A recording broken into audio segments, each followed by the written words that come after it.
Assalamu alaikum wa rahmatullahi wa barakatuh mes chers frères et sœurs. La dernière fois, nous avions fini donc le récit des gens de la caverne et aujourd'hui, Inch'Allah, nous allons parler de l'homme aux deux jardins. Et donc dans cet épisode, nous allons voir les versets 32 à 38 de la sourate Al-Kahf qui concernent l'homme aux deux jardins.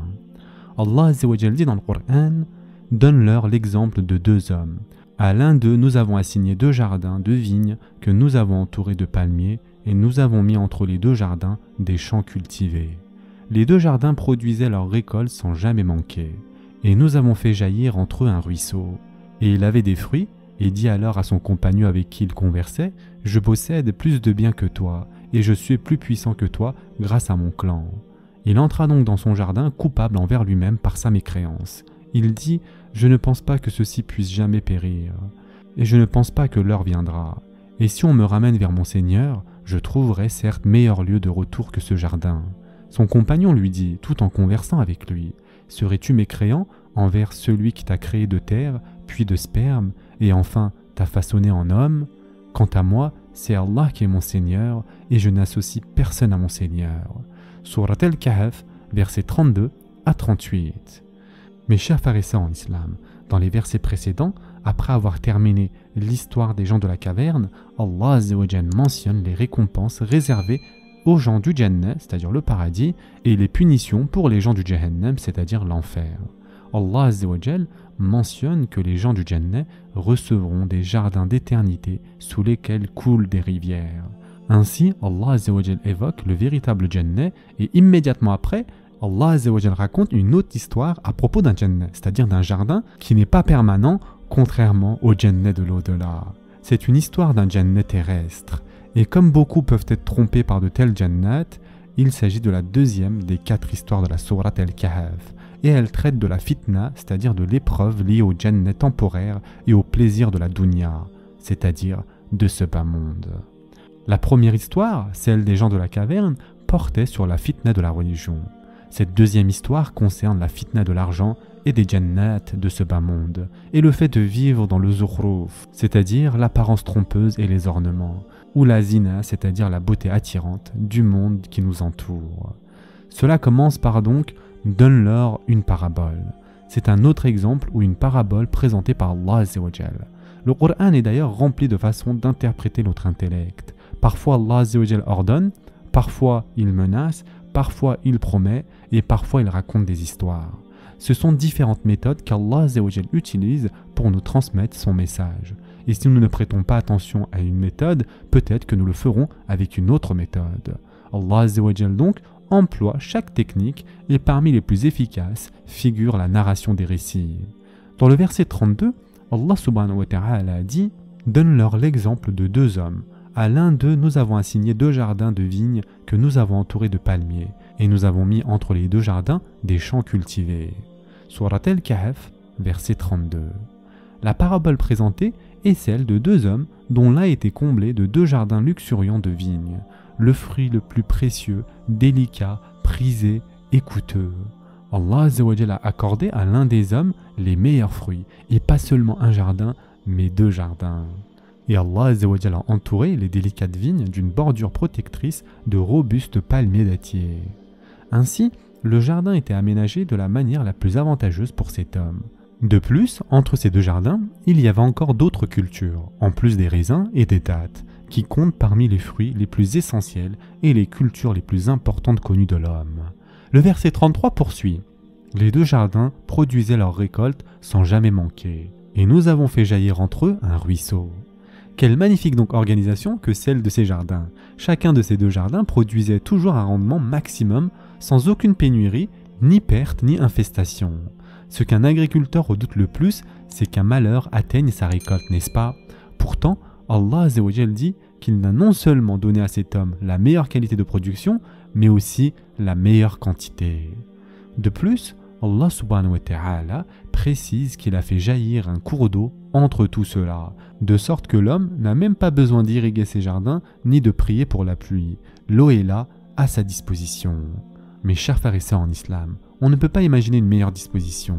Les meilleurs fruits, la meilleure qualité, la plus grande quantité et de l'eau qui coule sans aucun effort. Le verset 34 ajoute et il avait des fruits, et dit alors à son compagnon avec qui il conversait, « Je possède plus de biens que toi, et je suis plus puissant que toi grâce à mon clan. » Yani, il dit « Wakana lehu thamarun » signifie donc qu'il possédait du samar, c'est-à-dire une richesse au-delà de ses jardins fruitiers. Ce n'était pas seulement un agriculteur, il avait aussi des biens au-delà de cela, que ce soit des chevaux, des carrosses, de l'or ou de l'argent. Cet homme avait tout ce qu'un homme pouvait souhaiter à cette époque et il avait ce qu'il y avait de meilleur. Mais mes chers frères et sœurs en islam, qu'est-ce que toute cette richesse a provoqué en lui? Allah Azza wa Jal dit, il dit à son compagnon tout en conversant avec lui, j'ai plus de biens que toi et je suis plus puissant que toi par ma tribu. En parlant donc avec son compagnon, il se vante d'avoir plus de richesses et une descendance plus noble.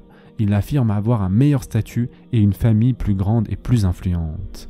Remarquez ici que tout au long de ces versets, Allah Azza wa Jal énumère très joliment tout ce qu'il a donné à cet homme. Mais voilà que l'homme arrive et dit « moi », alors qu'Allah Azza wa Jal avait toujours parlé en disant « nous », pour bien souligner que cette bénédiction venait entièrement de lui. Maintenant, l'homme nie toute reconnaissance des faveurs d'Allah Azza wa Jal et s'attribue tout le mérite en utilisant le pronom personnel « je ». C'est ainsi que sont les esprits faibles. Ils pensent que c'est mon intelligence, mon diplôme, mon travail, mon éducation, mon entreprise, mon effort personnel, sans jamais prendre en compte qu'ils ne seraient rien sans qu'Allah Azza wa Jal ait facilité tout cela pour eux. Remarquez aussi que cet homme suppose que sa richesse fait de lui une meilleure personne que son compagnon, et il devient donc vaniteux et arrogant, rempli d'orgueil. Or, nous savons que l'arrogance est l'un des pires des péchés en islam.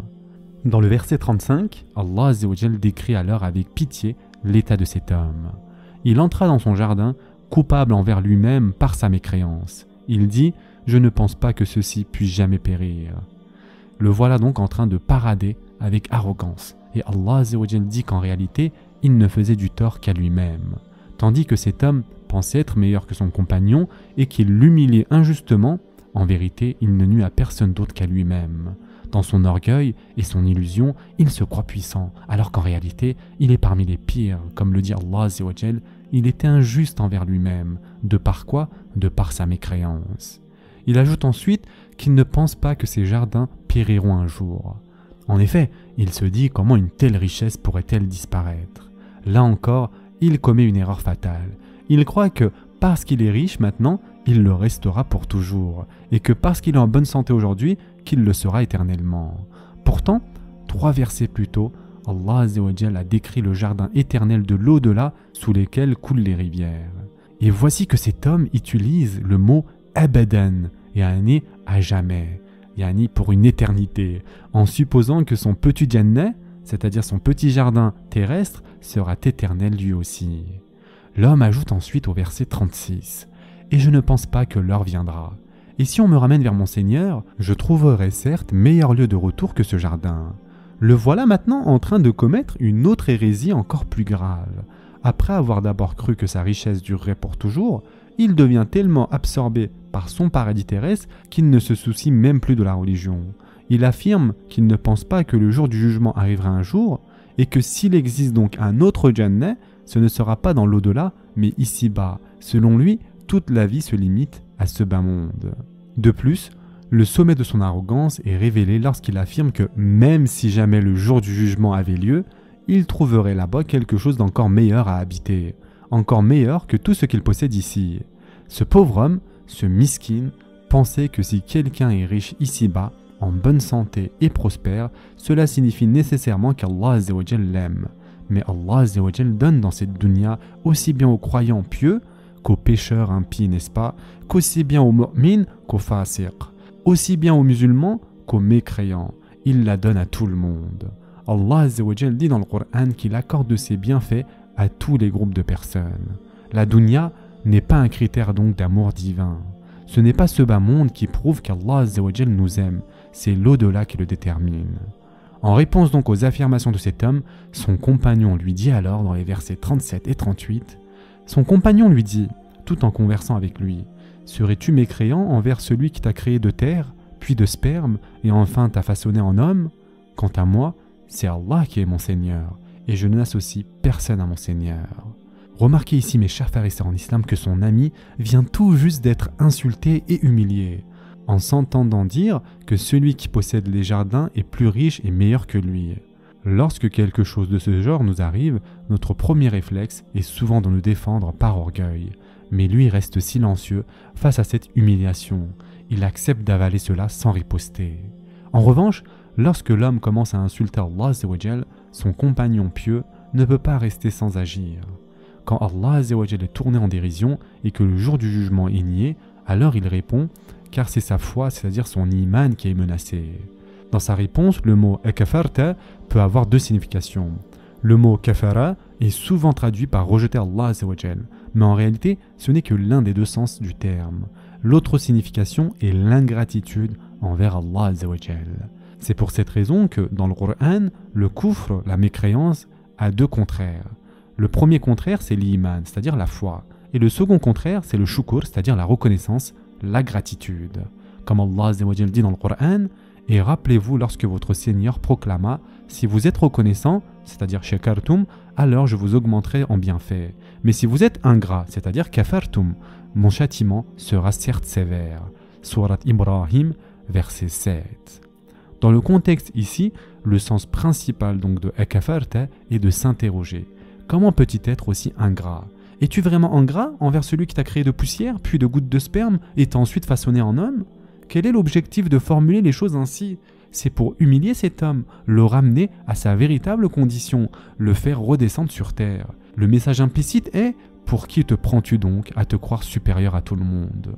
Toi comme nous tous, nous venons de la poussière, du turab. Comme l'a dit le prophète sallallahu alayhi wa sallam, les gens sont tous les enfants d'Adam et Adam a été créé de poussière. De plus, tu viens aussi d'une nutfa, une goutte de fluide que toi-même trouves dégoûtante. Si elle tombe sur tes vêtements, tu la nettoies immédiatement. Voilà ton origine. Et maintenant, te voici arrogant, imbu de ta personne, pensant que parce que tu as un Jannah ici-bas, un petit jardin, un petit paradis ici-bas, tu vaux mieux que les autres.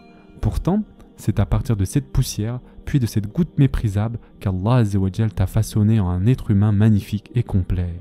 Et c'est lui qui t'a donné tout ce que tu possèdes, alors sois reconnaissant. Son compagnon poursuit et dit « Quant à moi, Allah seul est mon Seigneur, et je n'associe rien à mon Seigneur dans sa divinité. » Certains pourraient se demander « Mais quel associé cet homme a-t-il donné à Allah? Il n'a pas été question ici de polythéisme ou d'idole. » Cependant, mes chers frères et sœurs en islam, en attribuant ce jardin à lui-même, l'homme a érigé sa propre personne comme une idole à côté d'Allah. Allah subhanahu wa ta'ala affirme que c'est lui qui a donné ce jardin, l'a rendu fertile, luxuriant et abondant. Mais l'homme utilise le « je », le pronom personnel « je » et s'approprie le mérite, oubliant celui qui est réellement à l'origine. Voilà son shirk, c'est-à-dire son association. Attribuer le succès à ses propres efforts, à son intelligence et croire que tout ce qu'il a est le fruit exclusif de son travail. Son compagnon, quant à lui, affirme clairement qu'il ne commettra jamais un tel shirk. Mes chers frères et sœurs en islam, on va s'arrêter ici pour aujourd'hui et dans le prochain épisode, nous continuerons avec l'homme aux deux jardins. En attendant, prenez soin de vous mes chers frères et sœurs et à très prochainement, Inch'Allah.